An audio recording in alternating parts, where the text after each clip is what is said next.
Hello again. This is Joel Moses from the Photographic Historical Society of New England. I welcome all of you, especially the repeat visitors, to join us in a very interesting talk about historic cameras.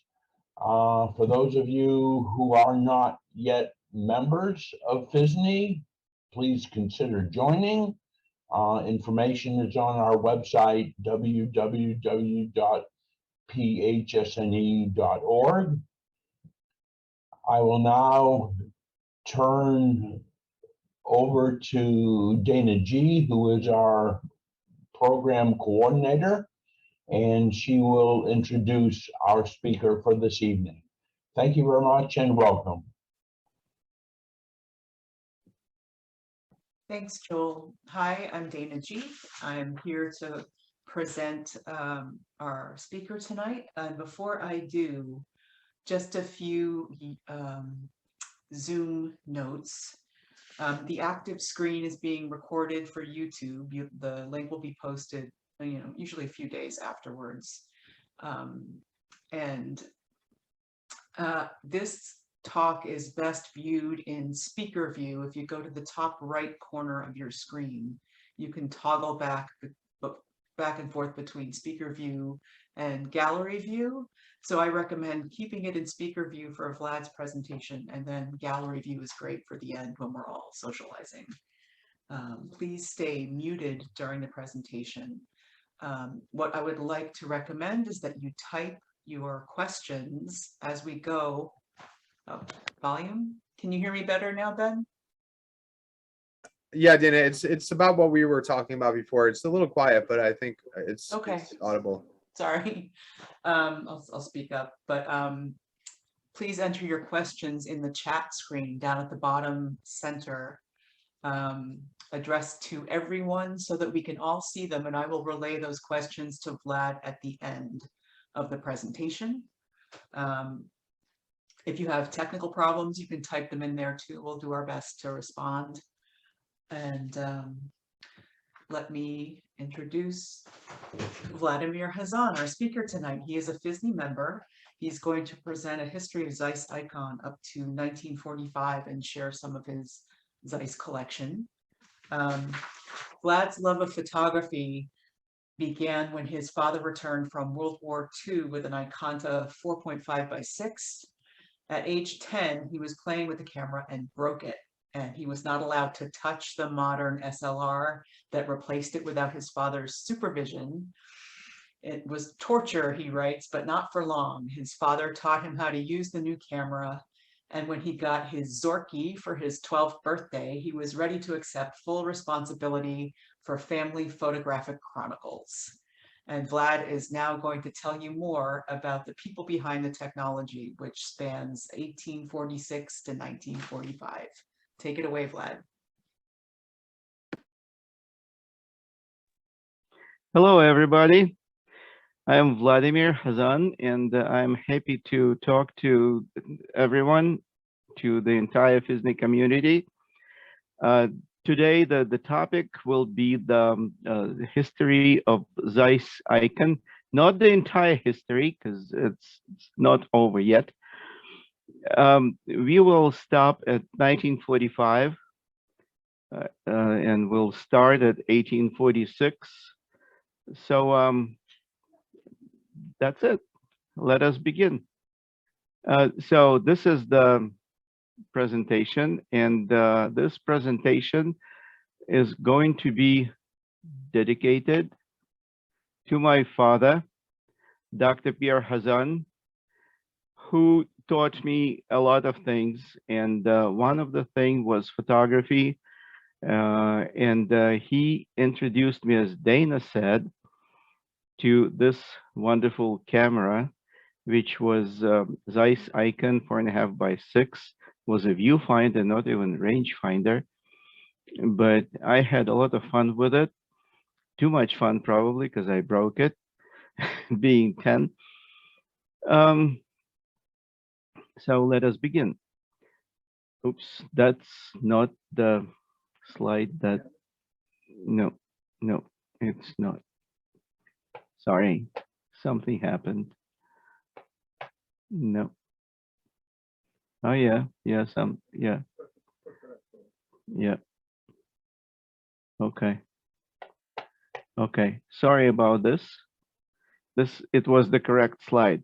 So this is the slide of Vladimir, you not. have to hit screen share screen again. Oh really? Yeah, but we're at a good jump off point though. So all right, Vlad, I'll enjoy the rest. One second. 1 second. Where's that? Oops. Okay. Okay. Can you see it now? Okay. Yes. So this slide, this diagram is about Zeiss Ikon history. And as I said before, it's a very long history, very big company, but don't worry about it. We will not going to go through the entire history. We will stop just in 1945. And here we begin. We begin in 1846 when someone whose name was Carl Zeiss was making microscopes in town of Jena in Germany. He was very successful microscope maker, and he did it for quite long time until in about 25 years after he started, people started joining him for switching business to photography.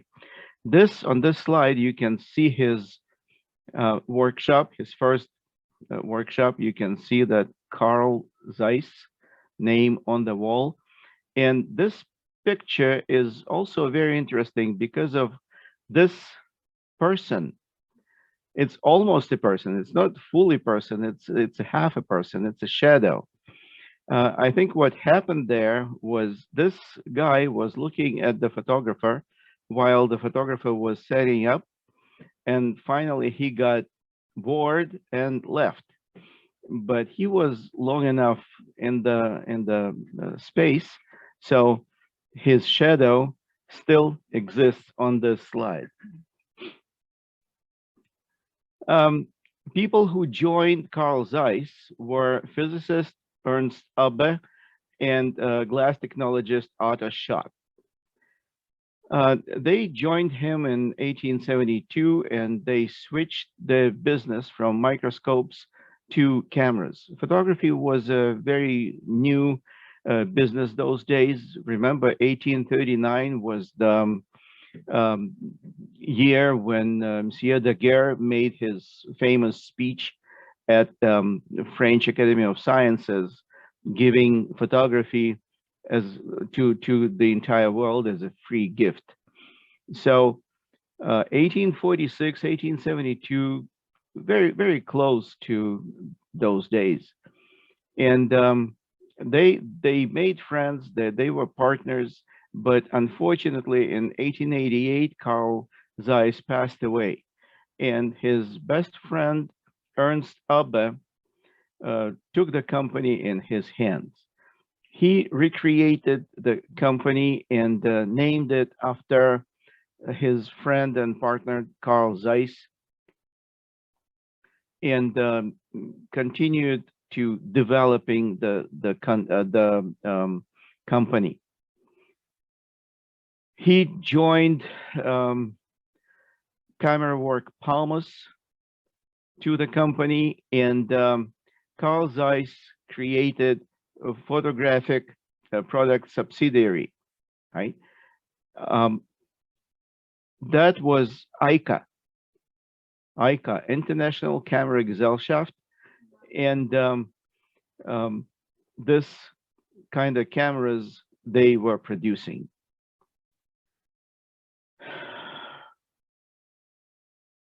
What is this red thing?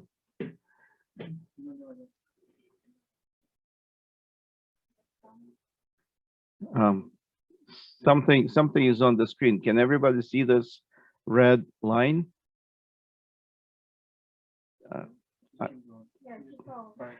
All right. So This, thank you, Ben. This slide shows the new Ica Home. This entire building is the new Ica Home. And this is the entrance saying again, Carl Zeiss. And this building was built right next to the University of Jena. That university was alma mater for Ernst Abbe. Ernst Abbe, coming from very poor family, did very well in his schooling. And all the teachers and everybody who surrounded him noticed that. For that reason, University of Jena paid, actually physically paid for his education. And later on, when Ernst Abbe became a famous physicist, and he had very good income, he decided that he has to pay back. And that, with thinking about that, he paid for building this observatory for the University of Jena.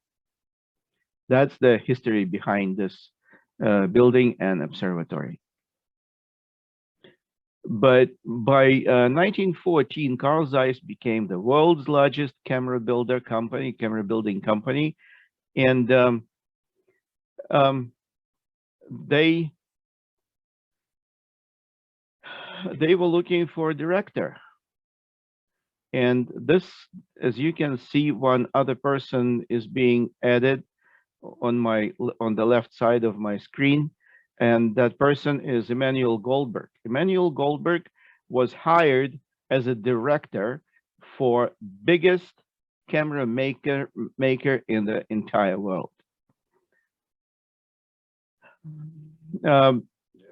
How come? Where did they get this person? Why exactly him? Let's take a look. Emanuel Goldberg was born in Moscow, and he studied at the University of Moscow. He studied engineering, chemistry, physics, math, philosophy. He was pretty rounded person. But unfortunately, he had to leave Russia because of very high anti-Semitism in that country.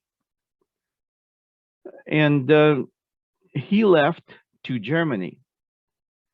In Germany, he attended several colleges, several universities, and he received his PhD from Leipzig University. And finally, at 1917, he was hired as a director of ICA.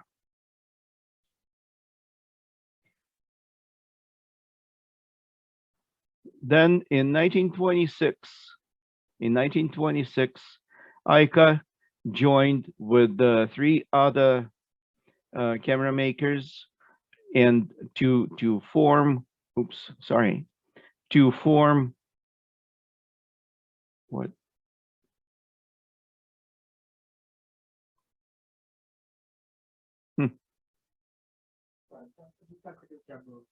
No.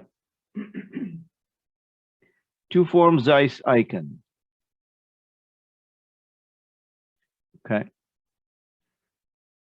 These are the companies that actually formed Zeiss Ikon, and they are 4 companies. We just talked a little bit about ICA.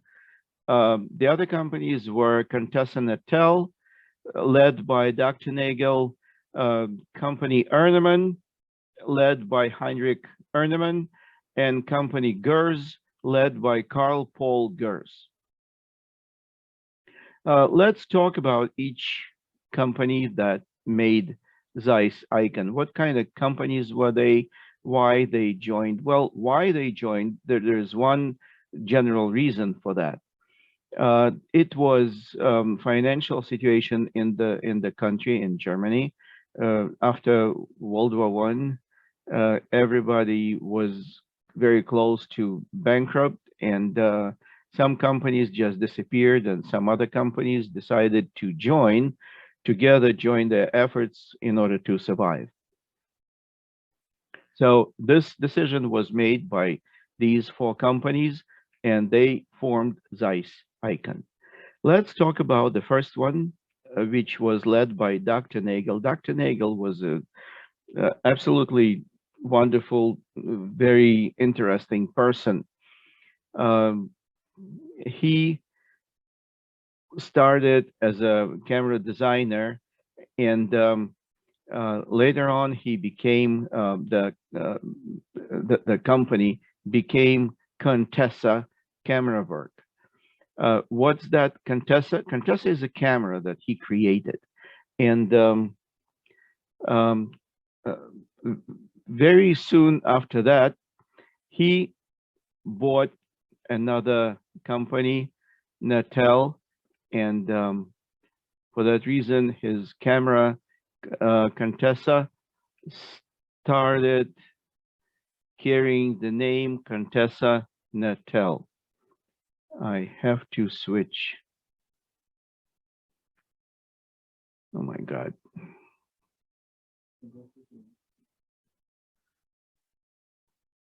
Screen. This one. Yes. Here is the camera Contessa Nagel. Right? Can you hear it? Can you see it? Yes. This spot over here says Contessa Nagel, and this is the camera that was built before 1926. I think it's in excellent condition for almost 100 years of age. So this is Contessa Nagel. Let me go back to my screen, and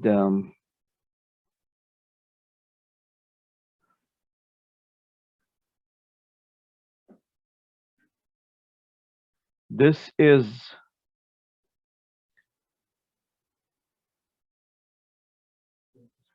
these are the cameras that were made by Dr. Nagel, besides the one I just showed you.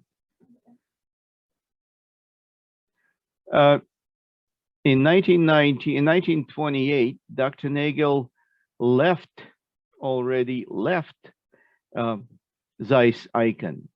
He joined in 1926, and he left 1928. It's only 2 years, maybe even less. Why he did so? Because he did not want to be obligated to use Zeiss Ikon lenses, as it was the rule in the company. If you're building cameras with Zeiss Ikon, you have to use their lenses. It was not good for Dr. Nagel. For that reason, he left the company, and he opened his own factory in Stuttgart, and he created Pupil. This small, very small, tiny, those days, camera was used 127 roll film, and the frame format was 3 by 4 centimeters. That was a very nice camera, and nowadays you can still find it for a lot of money on eBay. Still very highly wanted camera by many people. Okay, so these are the cameras that Dr. Nagel was making before he joined Zeiss Ikon. But then after he left Zeiss Ikon, he created this camera, which is pupil. And after that, in 1931, the company was bought by Kodak. When the company was bought by Kodak, Dr. Nagel started making cameras for Kodak, and those cameras were very well-known retinas. The name retina itself comes from the medical term from ophthalmology, saying defining the very sensitive layer inside the eye. And that is because retina cameras were very sharp for those days cameras. So the next company that joined Zeiss Ikon was Ernemann. Ernemann was a very old and very well-established company, and very famous company, so famous that someone came from Denmark and started working there as a trainee. That someone was Johann Steenbergen. Johann Steenbergen is known as the founder of company IHG. The best camera that was produced by this company was Exacta. This is his mother who helped him financially to set up the business. These are the cameras that Ernemann company was producing by the time they joined Zeiss Ikon. The next company is Gers, and the company Gers was founded by Carl Paul Gers, who was a salesman, and he was not selling any photographic items. He was selling items for school, but he started selling cameras 1887, and next year after that, he became a camera maker, and because of the engineers who worked for him, he was famous for making lenses. He participated in international show in Chicago, and after that show in Chicago, the company opened an office in New York because Americans liked the product. They liked the lenses. These lenses are movie camera lenses. That company existed until 1975, independently from Gers. Finally, we are at Zeiss Ikon, and Zeiss Ikon, a company, was making different cameras, different format cameras. What you are seeing now is our cameras that used roll film 127. Okay, I will risk and I will try to switch my cameras again.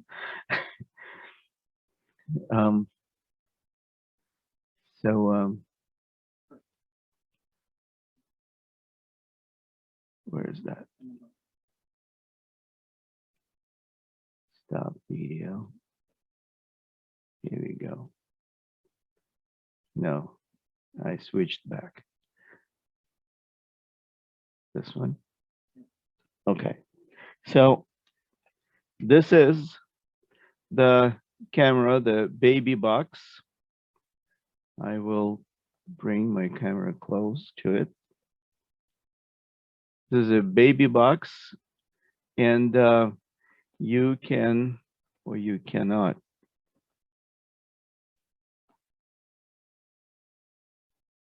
Can you see the word GERS inside the lens? Yeah. We can So- see it really clearly. It looks great. Yeah. So this is the camera. It's a very small camera, and it uses 127 format, as well as baby Ikonta, baby Ikonta. Everybody knows this beauty, and it uses 127 roll film as well, and the format is 3 by 4 centimeters. Now I can go back, or I should not. And the next cameras that were built were using 6 centimeters film. Take a look at this one. Right? How do you like the Zeiss? It's a very, very interesting camera, right? It works, of course, and it has a self timer, but it is not Zeiss. It's a copy of Zeiss made by Japanese company. I think this company was predecessor for Konica. And here it even has parallax compensator, right? This viewfinder is moving up and down to compensate for parallax. So that's one. The small one, 4.5 by 6, the famous for me, the one that I broke when I was 10. This is the camera. And of course, it's not that same camera, but it's another one like that, exactly the same. I showed it to my father, and the only question that he asked me that day was, "Why did you bring this camera over here?" He did not even recognize that this is not a different camera. So again, this is a viewfinder camera, and the format is 4 by 6. The next format is 6 by 6. 6 by 6. They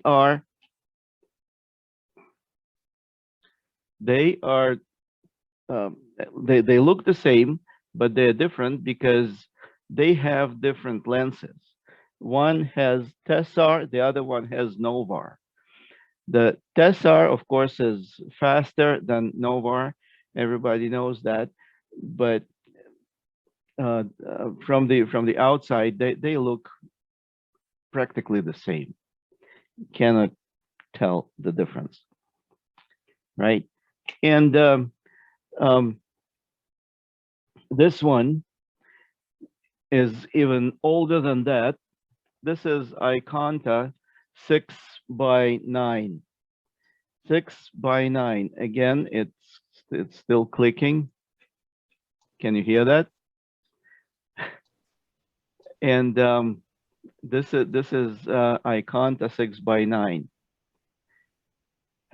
Based on these cameras, Zeiss Ikon created super Ikontas, and super Ikontas they looked exactly the same, except for they were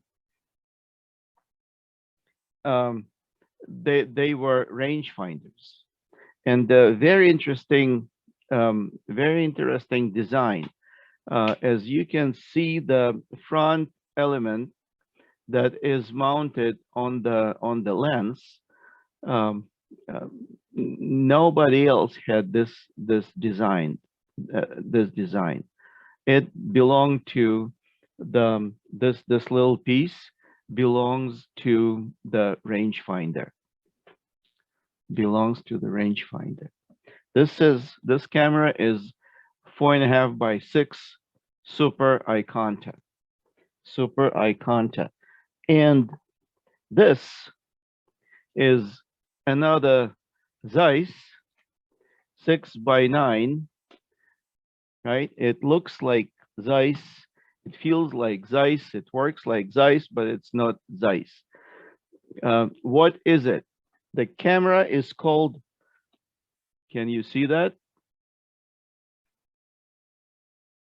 Can everybody read Russian? Right? It's the camera called Moskva, and it was absolute exact copy from Zeiss Ikon. It has the same design, same rangefinder, same qualities, same good lens, and this one even works. I tried it, I tested it. I photographed one of my friends, and he was satisfied with the picture. All right. So now let me go back to my screen, and Make sure you switch cameras first, okay? okay, that's a good idea.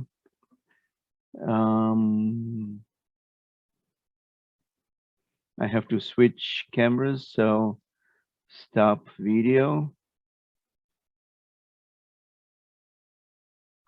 Okay, now share screen. And this is the screen. So we'll continue. So this is, can you see it? Yes, good. So these are the two cameras I just showed you. They are using 127 film, and these are the viewfinding cameras. This is 6 by 4.5, 6 by 6, and 6 by 9, and these are the Supraecontas,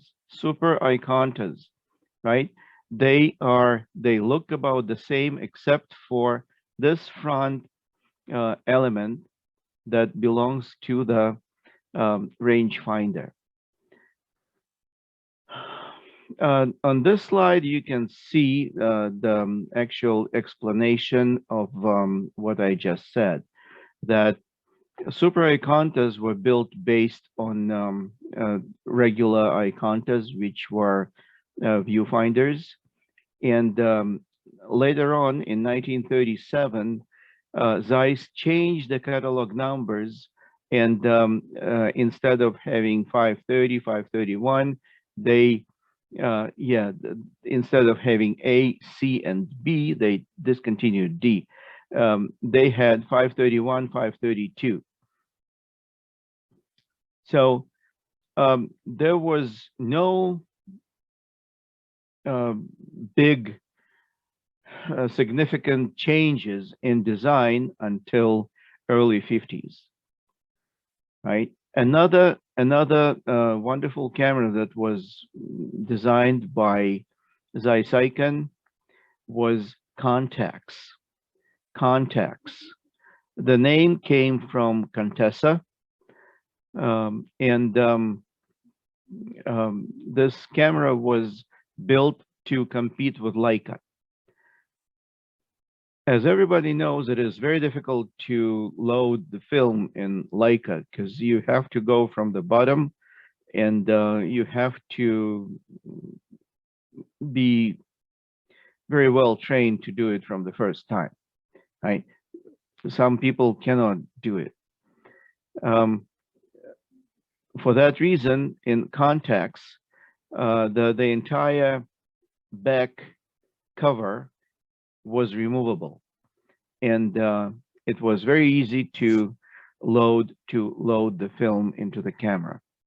The bayonet, instead of the thread on Leica, we have bayonet here for quicker lens change, and very long base for view for the rangefinder. See, this is one window, this is the other one. So this is practically the entire camera is the base for the rangefinder, which gives additional sharpness to, or precision, I should have said, to the rangefinder, right? But that was the original one. Then in 1936, they designed two more cameras, Contax 2 and Contax 3. The only difference was the addition here, which is light meter, and I'm going to switch the camera again.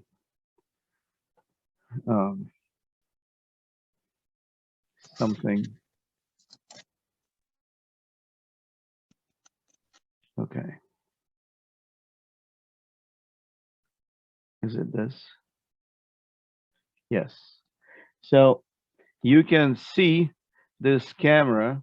Well, of course, it does not say Contax. It says Kiev. Why Kiev? It looks like a Contax, right? Exact copy. It is Kiev because the equipment was taken from Germany as a war separations and brought to Kiev factory arsenal, where they started producing these cameras. Okay, stop video. And this camera and share screen again. And here we go. All right, success. So the next slide will tell you that after 1939, no cameras were developed. What happened? 1939 is the beginning of the World War II. 1939 is the beginning of Hitler's awful policies within the country. 1939 is the year when people was going to live better, but instead they were living worse and worse and worse. So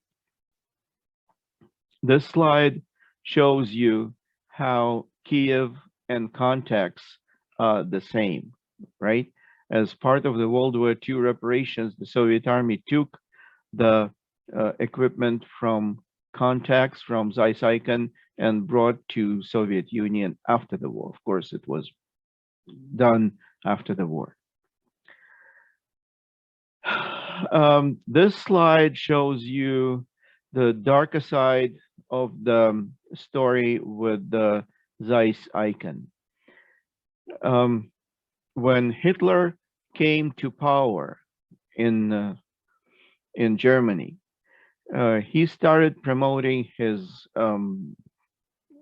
anti-Semitic policies, and Emanuel Goldberg was a victim of that policies. He was forced to leave the country, to flee Germany, and he did that because he didn't want to die. Instead, Emanuel Goldberg, Nazi government placed the people who thought the same way as the government, and they made Zeiss Ikon on their side this way. For that reason, during World War II, Zeiss Ikon, as you can read here, used forced labor. So people who were brought all over the Europe to Germany were they were working at these camps, these concentration camps, even though these buildings look like buildings, but actually they were concentration camps. People live in the same building and they worked in the same building and they probably died in the same building. But after war reports, as you can read here, after war reports said that at Zeiss plants, only a few people died. So probably it was kind of Schindler situation. When, if you remember the story, he was buying out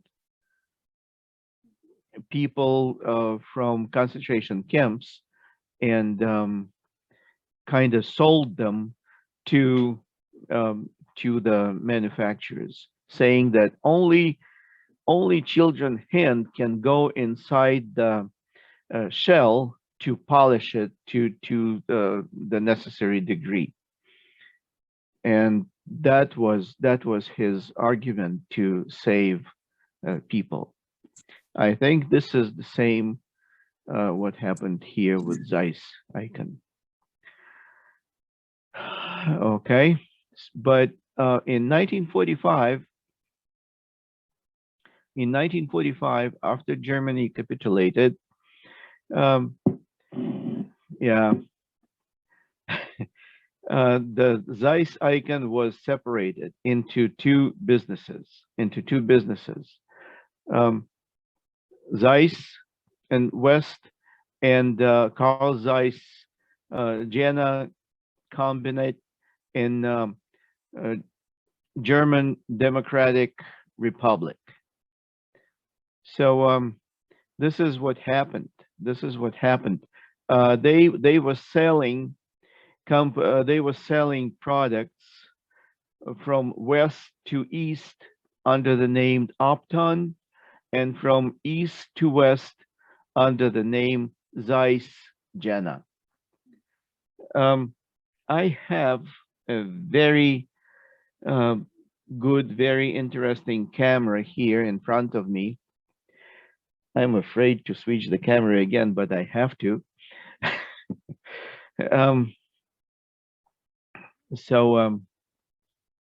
Thank you, Ben.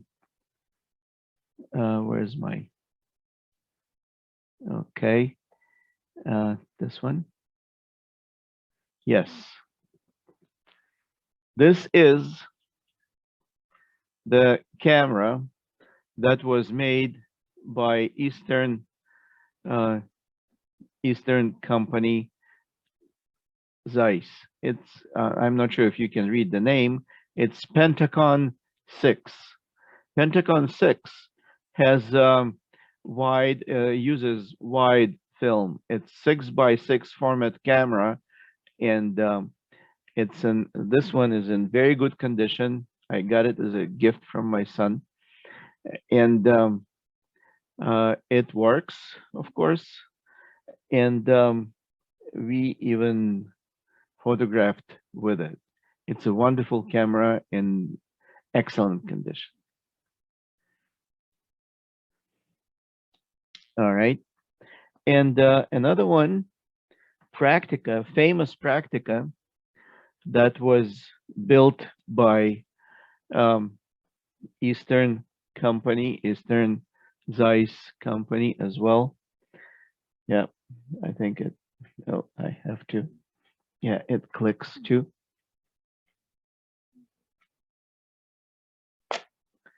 You probably heard that, right? So that's Praktica. I think that's it for this presentation. How do I go back to, I have to stop. This, yes. So this is it for this presentation. I showed about 16 cameras, and we went from 1846 up to 1945 in just half an hour or 40 minutes, something like that. I think it's a very good tempo. All Good right. job, Vladimir. So if Thank you. my Everyone pleasure. can unmute and give Vlad a round of applause before we get to the questions. So, thank you. We all agree with that. Thank you. Thank you. Thank you. Appreciate it. All right, I'm going to relay some of the questions to Vlad that are in the chat. And after that, if people want to chime in themselves, we'll do it that way. The first question is from Sid and wants to know, did Dr. Nagel continue with the stereo camera that was pictured? Can you hear me okay? Yes, I can hear you okay. I did not actually study that aspect, but Sid, if you're interested in stereo cameras, you can open past December show and tell, and that was the time when I showed a stereo camera made by enthusiasts in Soviet Union. They took two cameras and they put them together.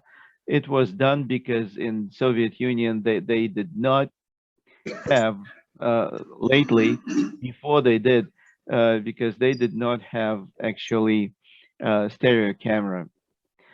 But I'm not sure about Dr. Nagel. Well, the show and tell that Vlad is referring to is last December, instead of our normal holiday party, we had a virtual Zoom party and people signed up for a 5-minute or so show and tell, which we're going to do again this year. So if you visit our YouTube channel and you want to watch last December's party, you'll see the camera that Vlad is mentioning. And we're going to do it again this year. So if you're a member, watch your email for a little note on how to sign up on the website for a show and tell spot. Let's see. Drew wanted to know, he wanted to see the first model again. What was the camera, Drew? Since we have gone to the end. The first model, the first camera was I think it was Contessa Natel. Drew, can you unmute and clarify? Yeah, but I have one here. Is this the same, the first camera you showed? Yeah, I think it was Contessa Natel, right? Is that what you're asking about? Yes. As the con? This one? No, this is much bigger than that. Hi? This is much bigger than that one. I can't hear. Yeah, we're having some feedback. If people can mute themselves, and we'll do unmuting at the end, except for Drew. I don't know if you guys can see each other's cameras. Drew, what is the name on the lens? The Zeiss Ikon. COMPUX is the shutter. Let me turn on the light. Hold on. No, I can't hear what he's saying. Yeah, it's difficult to hear you, Drew. If you can type it into the chat, that might be better. At the bottom of the screen, there's a chat window. Or simply show your camera, maybe. It's hard to, it's not focusing. Can you? Yeah, it's a Zeiss Ikon. Where's? Okay. Yeah, it's about the same, but it's a little different. Right? It's about the same. What is the question, Drew? Yeah, we can't hear you.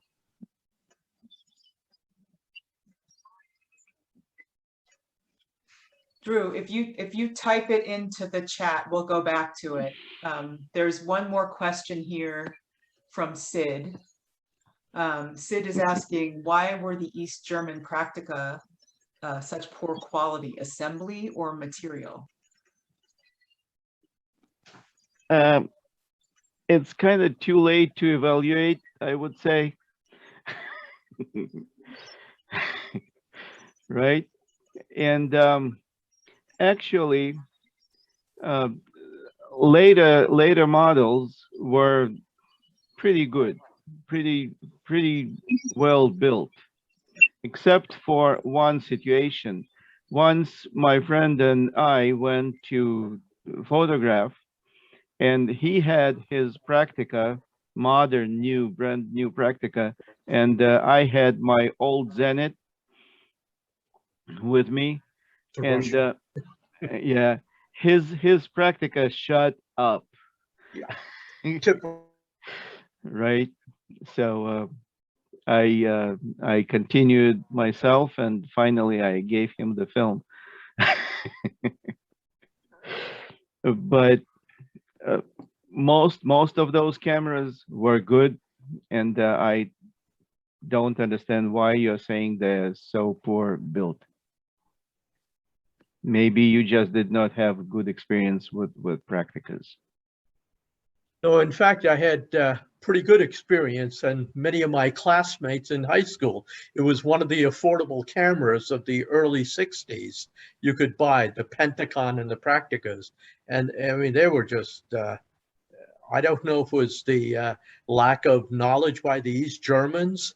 They didn't have the olfactory knowledge, or if it was the tooling, but not the material. But, you know, they almost to 100% failure.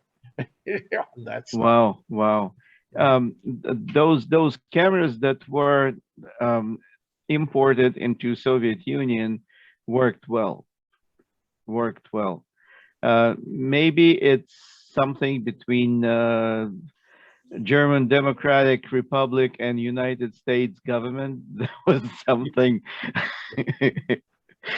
I'm not sure about that, but the ones I saw, the ones I experienced, the Practicas and the Pentacon, especially this one, the one I just showed, they're very good cameras in my opinion.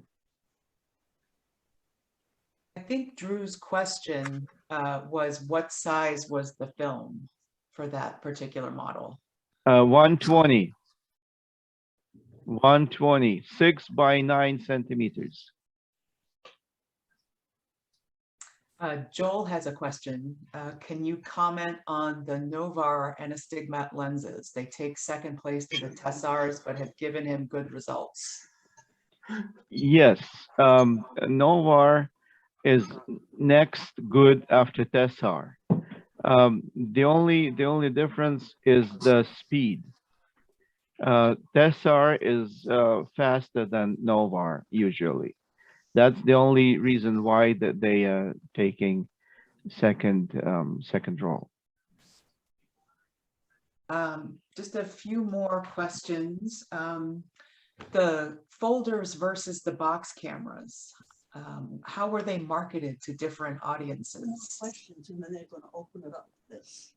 Box cameras, I think, were marketed mostly for beginners, because they or maybe for children, especially if you will go back to Kodak history. The first Kodak camera was a box camera, and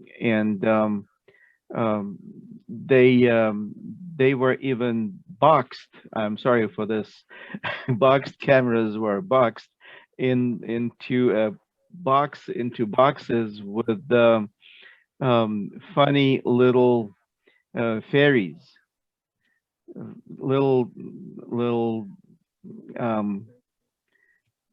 characters from fairy tales. Did they So- keep manufacturing the box cameras into 1945 era, or was that?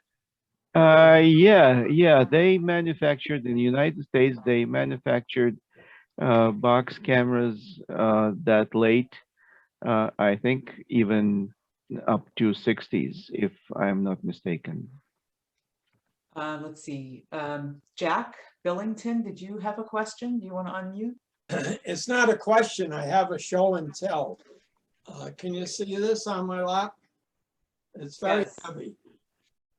Am I holding Okay, it up high how enough? do I? This is what you call a salesman's kit. And I bought this at an estate sale. The man cost dead, but his family said in 1986, he went over to Germany to see the Olympics. And he bought this somewhere around the Olympics. They said he could have bought it in the Olympic Stadium or someplace close around there. It's a very rare set. Contacts 3. What? Contacts 3. It's a Contax 3. And all these lenses are Zeiss Ikon lenses. Each one is they're all different names. There's a Biotar in there, there's sonar in there, and there's Tessar lenses in there. There's 5 lenses in the kit. The camera has a lens on it and 4 others. There's several different viewfinders over here that go with the different lenses. And then there's filters down here, the cases here, and some more viewfinders and parts up here. Now, this is a Zeiss Ikon case. It's marked Zeiss Ikon, the cover that I have over there. And the Westlet's auction sold just one of these cases with nothing in it and got $2,000 for it. They said that there was only about 6 of these salesman sample cases made. And most people think that they were made to sell cameras at the Olympics. And what they did was they showed the people if they bought a camera and a telephoto lens for it, it was just as easy to take a picture with this as it was with a box camera, but you would get nice close-ups of the participants in the Olympics from your seat. That's Thank my. you. That's a great set. Thank you very much. This is a wonderful set. And what I can tell about Zonar, Zonar is a new lens for those days. It was built out of 7 lenses. And even though there was so many lenses, it kept very good resolution. Usually when there is a lens air contact, then aberrations, especially on the circumference, appear a lot. But what happened with Zonar, they cemented lenses in 3 packets, 2, 3, and 2. By doing that, they minimized space between the lens and the air. So for that lens built out of 7 lenses, 7 pieces of glass, that resolution was absolutely nice. And I think that the speed was 1.4, if I'm not mistaken. The Zonar lens in here is a 135. 1 to 35, 2 to 3, Yep, 3.5. 135. That's the Zonar lens. Is it 35 millimeters or 3.5 opening?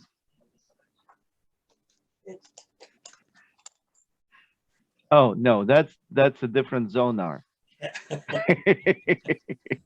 Yeah, that's a different Zonar. Okay. Vladimir, I've got the sonar. I don't have it on right now, but this is my Contax 3. And Uh-huh. I have the sonar I think it's called a Octon or something. It's the 5 Yes. centimeter, 50 millimeter, Yes. f1.5. And I also have the Soviet equivalent as well. So Yes. I thought this was a cool like part of my collection until I saw Jack's. Now I'm like, wow, Jack, you got to bring that over to PHSNE Photographica. Sell it to one of us. Bill has a question. Bill says, did Zeiss make other items such as darkroom enlargers and safe lights? And I think They did. I think they made enlargers, but fortunately or unfortunately, I do not have those enlargers because they take a lot of room, and my cameras actually it's too much already. Dana, can I jump in for a second?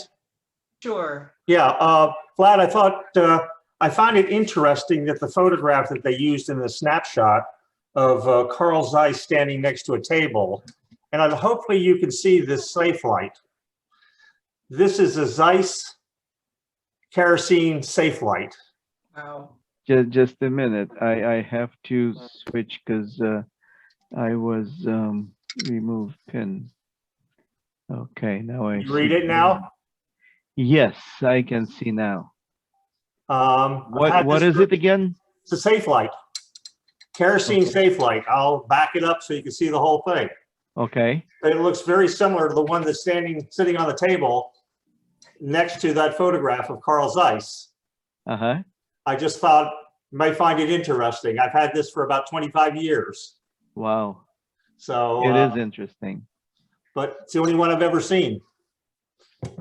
I have never seen anything like that. So just want to share it because of your topic and your talk, which I enjoyed very much. Thank you for sharing. Thank you. Thank you. I appreciate And, your good words. Where are you located? Are you in Boston or? Massachusetts, Arlington. Oh, okay. Because, well, hopefully next time we have a show up there, maybe next year, we can say hello. Where are you located? I'm in Florida. Oh, you're very close to my sister. Oh, good. A few more questions, guys. Reich is just mentioning that sonars are 2.0 and 1.5. What? Reich had a comment that sonars are 2.0 and 1.5. Yeah. Yeah, I said 1.4, but that was probably a mistake. That's So for the 50 millimeter. Yeah. 1.5 is a better number. And Richard is just commenting that Zeiss also made telescopes and binoculars. As well as rifle scopes. Rifle scopes. Yep. Well, they made a lot of optics. They made all types of optics. Yep. It was an optical device, whether it was a rifle scope, microscope, telescope. Zeiss made them at one point. Yep. And you know what? Last time when I was in the dentist chair, I saw my dentist looking into my mouth through the glasses, and I read the word Zeiss on his glasses.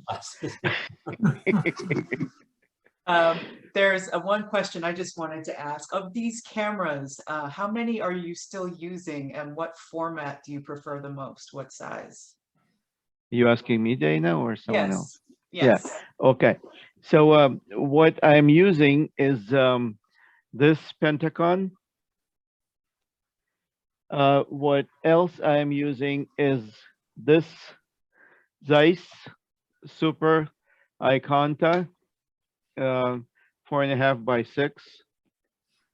Actually, the last Veterans Day, when before the COVID, we went to the Veterans Park, and my son took number of photographs with this camera.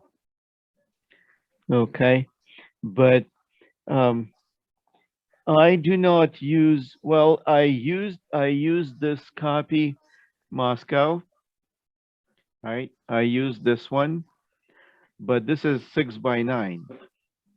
6x9. Film 120 film fits everywhere. They take 120 film.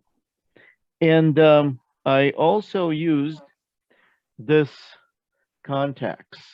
Well, it's Kiev, but it's contacts, Great.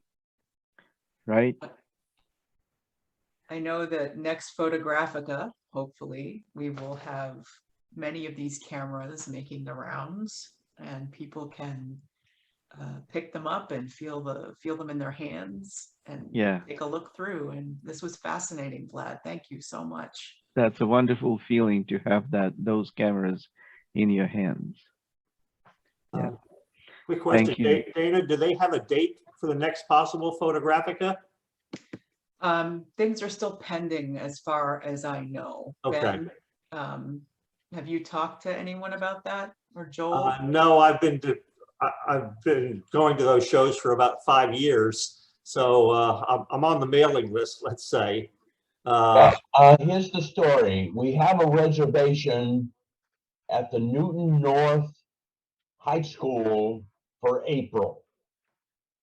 But we are dependent upon whether the town officials will allow it at that time or not.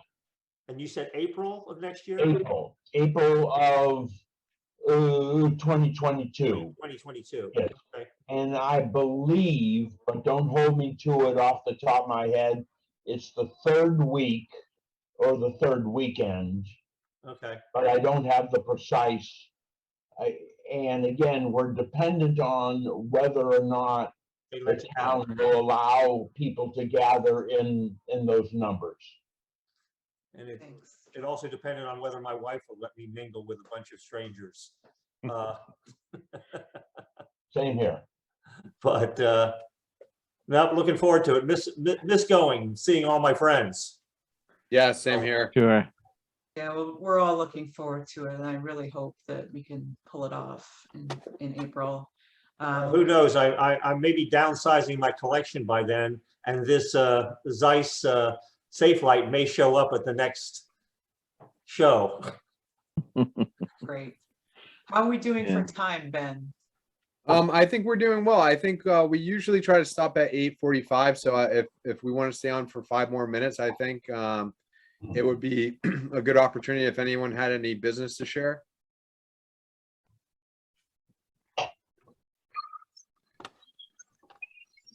Dana, if there's no new business to share or nobody else has anything to share, I guess probably people are also thinking about watching that New England Patriots versus Tampa Bay Buccaneers with Tom Brady too. Oh, yeah. So Yeah. turnout. Living in Florida, but I've been a Patriots fan because my daughter lives in Boston and my grandkids live in Boston, and my son-in-law worked for the Patriot replay team. So, Wow. but since I live in Florida, I'm a Tampa Bay fan. Before we go, let me just mention that next month we're going to welcome Dr. Anthony Hamber on the rise of photographic illustration, 1839 to 1880, and he is joining us from the UK. So we're going to meet at 2 p.m. Eastern Standard Time on Wow. Sunday, November 7th for Dr. Hamber's talk. And again, members will be getting an email or watch snapshots for instructions on how to sign up on the PHSNE website, right? I'm assuming that's still how we're going to do it.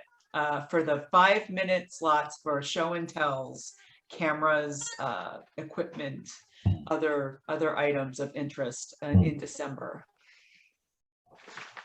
A comment was made about comparing the Nova and the Stigma to the Tessar, and I can add to that the Nova and the Stigma is a 3-element, the Tessar is a corrected 4-element, and to put it into context, the planar, which wasn't mentioned at all, which dates from 1898, is a double Gauss type anastigmat. The sonar lens, on the other hand, was developed predominantly around about 1926, and that exists in all sorts of speeds, and the one from the 1936 Olympics, which became quite important, was what was known as the Olympia sonar, which was an 180 mm f2.8 lens, and that's only got 4 elements, but that's actually a true telephoto lens in that format. But the name sonar was used for a whole host of lenses, but but to come back to the comment on the Tessar versus the anastigmat, the Novar or Novar anastigmat, that was probably the simplest lens, other than things like the Goertz Frontar, from that whole family of lenses that came out of Zeiss. Thank you, Rod. Thank you. That's great. I would like to welcome Rod. He's a long way away. For coming. Welcome, Rod. I'm Reich Lent. I'm the now former editor of the journal. I'm going to be emailing you because I would love to be able to do some additional stuff with APCS. So anyway, thank you. It's wonderful to see you in person. Even virtually. Here, here. One more thing, Vlad. Yeah. If anyone has any questions, could you type your email into the chat so that people could reach out to you and continue the conversation? Sure. Sure. Thank you. Welcome. Thank you. The slides were great. That animation is something else. All right. I'm glad you liked it, Dana. And Okay. If I can ask a question, that's such Sure. an unusual shelf that you have behind you. What's that? The shelf that you have behind you with the books. Oh, shelf behind me? Shelf behind you. It's very unusual. It is. It was built by my son. Yep. And Vlad, just make sure that your message in chat is directed to everyone so everyone can see the email address. Okay. Okay. Vlad, do you want me to type in your email address? Yes, please use the Gmail address. Thanks. I just want to say thank you very much for putting all these programs together. There, you know, for somebody like me who's out of the area and living in Florida with not much of a photographic group down here, it's really nice to be able to join you. Thanks, Bill. It's always a pleasure having you. Yeah, thank you, Bill. Bill, we'll have you for the holiday show and tell, I hope. Well, of course, I'll definitely will be there again. Great. Yeah, me too. Rod, we used to have a members auction every December and a holiday party, including our coffee pots, which looked like rolls of Kodak film, which I miss very much. And so the auction was always a wonderful experience, and we can't really do that on Zoom, but basically it's just a get together with people bringing out their favorite items to share with everyone, and we had a great time doing it last year. So if you Google PHSNE on YouTube, not Google, if you type it into the search engine on YouTube, you'll find our channel with all the previous Zoom recordings. So anyone who hasn't seen all of them, you can find them there. Thanks to Ben, who edits them and puts them up, which we greatly appreciate. My pleasure. And let's see, it's about 8:46. So I think we're winding down. Dina, I think, why don't we give Vladimir one more group round of applause, and then we can all say goodnight to each other. Yes. All right. Everybody on mute to give. Have a good Well night. done, Vladimir. Thank Very, you. very great Thank job. you. Thank you, Vlad. All right. Thank you. Nice job. I'm going to sign us all off. So everyone enjoy the rest of the night, and we'll see you next month for the next presentation. Vladimir, thank you so much. Thanks Thank everyone you. for coming. Yeah, Thank you thanks very for coming. much, everybody, everyone. and thank you for your comments and questions. it's always a pleasure to speak with everybody, to meet, well, at least on Zoom. Great job, Vladimir. Yeah. Good night, everyone. Good night. Good night. Night.